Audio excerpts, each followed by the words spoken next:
Let me ask you something. Do you constantly think about an idea, but you never actually start anything? Because you constantly think that your idea is not valid, or you don't know if anybody's actually going to use this thing? And then that thought just consumes you so much that you just overthink everything? Well, if that's true, then this video is for you, and we'll get a little bit more into it.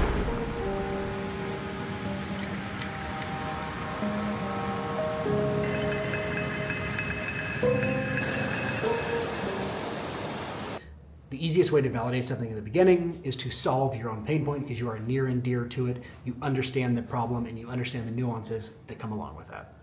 So a few things you can ask yourself is there something in your life that you constantly run into as a pain point? You felt this issue or this problem at your job, at something you do in your day-to-day routine. If you face this thing constantly, then it's probably a good indicator that you're not the only person out there that has this problem, because it's very rare that you are the only person with a problem. Me personally, I know when I was validating my product Rally, product designers, it was because of out of a personal pain point and experience that I faced for the last 10 years. Out of that, I felt the pain point of going through the design review process, working with engineers and having designs missed a bunch. And because I'd felt that pain point for 10 years at multiple different jobs, from big companies to small companies to being a freelancer, I knew that this problem was there and nobody was really solving this. And so I knew that was a good indicator that if I build a tool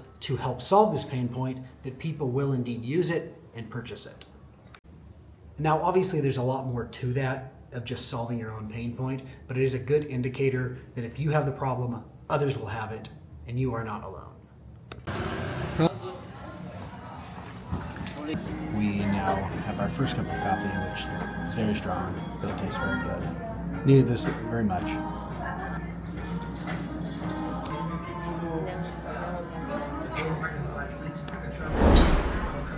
Which brings us to point number 2. If you know your customers, you know where they hang out, and you can go spend time where those ideal customers hang out, and you can understand more about their pain points in those areas. For me personally, when I was validating Rally, I spent a lot of time in Reddit groups for design, and I spent a lot of time on LinkedIn in seeing those different groups to understand what people's pain points were, connect with them, and have conversations with them so I could further validate my idea. What that meant for me was I put in a survey on Reddit to get an idea of if other people had this problem. I was able to get about 100 people to respond, and a good chunk of them had the indicator that they had the same problem as me. So that can help me to continue to validate the idea and move it forward in the process. For you, this may look differently. For me, Reddit groups and being on LinkedIn worked really well because I knew that's where my target audience hung out. For you, it might look something different, like Facebook groups. Maybe the majority of your potential customers are on TikTok because they're a younger audience.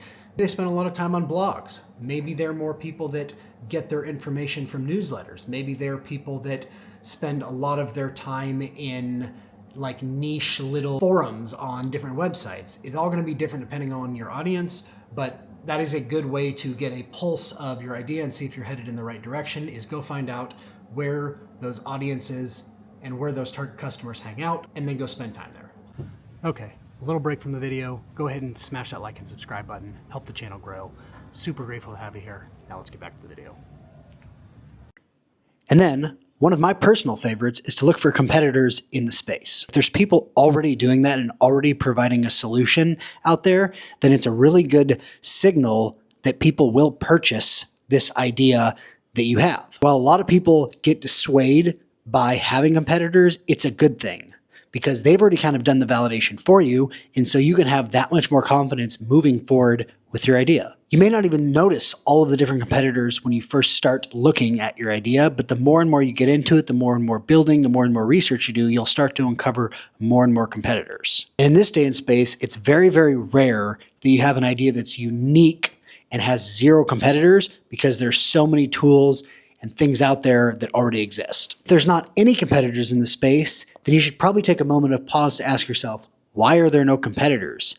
It's probably a red flag of either A, it's too costly to build, or B, nobody actually finds it big enough of a problem to pay for your solution. One of the little nuanced differences is while having competitors is good. You do have to find a way to be unique in the market and position yourself differently. You can't do the exact same thing your competitors are doing and hope that you're going to have the same results, especially when it's a more established company. For example, with my product Rally, there's nobody that is uniquely positioning themselves in the market like Rally. A lot of them just are bug tools, but we're specifically targeting designers. So, IE makes us uniquely different. So all that to be said, competitors are a good thing to have. Competition is a good thing to have. So don't let that dissuade you from pursuing your idea. If anything, use it as fuel and keep moving forward. Which brings us to point number 4. I did a ton of one-on-one interviews with my target audience of product designers to be able to get insights that otherwise wouldn't have been uncovered. And when it comes down to this, there's a few key things you need to understand. You're trying to go in there to learn as much as possible, be a sponge, and don't talk over them too much. You really just want to absorb all the information you possibly can and extract any insights that you may not have through just surveys. And one of the things that I love to do is watch their facial expressions, body language. When you see something off, like the distraught look in their face or the frustration, you can say, tell me more about that, and really dig into those parts of the experience that they're running into. And you'll uncover a lot of gems in those conversations because of the fact that they sometimes just don't realize they're having those pain points or that they're having those problems. But when you press in and you dig in a little bit more and you say, tell me about an example, or tell me about a story, or tell me about a time when that happened, you'll uncover so much gold that it may give you new avenues to go down for your idea. It may make you pivot and realize like, hey, maybe my idea was slightly off, but if I pivot it just slightly based upon this feedback, that this is like the home run hitter, it might even develop into a completely new idea. And that's just something you don't get out of anything but one-on-one interviews. In my experience, when I was validating Rally, I think I did about 25 different interviews, and I started to notice all these little nuanced differences that come depending on the size of the company, the size of the team, what mattered to that specific product designer, how their product managers operated. There's a bunch of different nuances that come with it, but you only get that out of one-on-one interviews. Another thing that's super interesting about that is people will tend to light up when there's something that they're super, super passionate about, and you almost don't even need to ask them questions. You just can prompt them with one thing and they will go off and they will tell you everything that you need to know about that specific issue because they are so passionate about it. And it's those things that you should really be looking for, taking those insights and then go seeing how that can evolve your idea. Like for me, one of my favorite examples is when I said, hey, I'm working on this cool product for product designers to help with the QA process. I would love to know your process, how you're currently doing it at your team. And this guy was like, how the hell did you know that QA was the bane of my existence and that is what takes up so much of my time?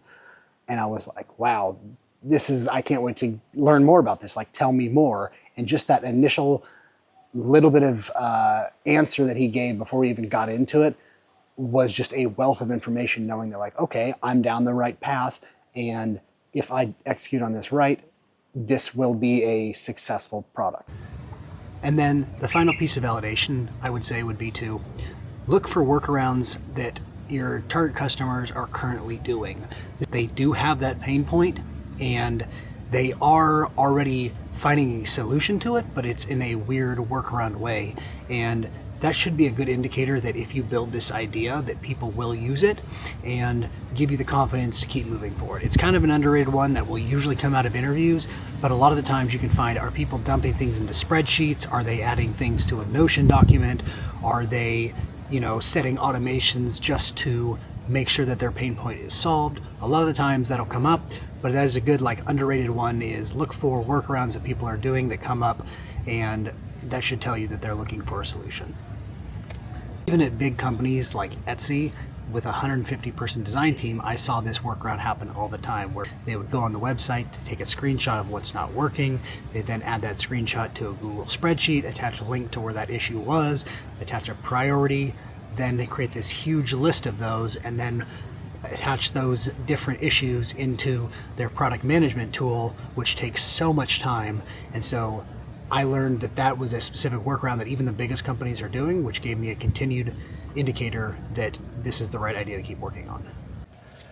If you made it this far in the video, thank you so much for watching. I appreciate you being here.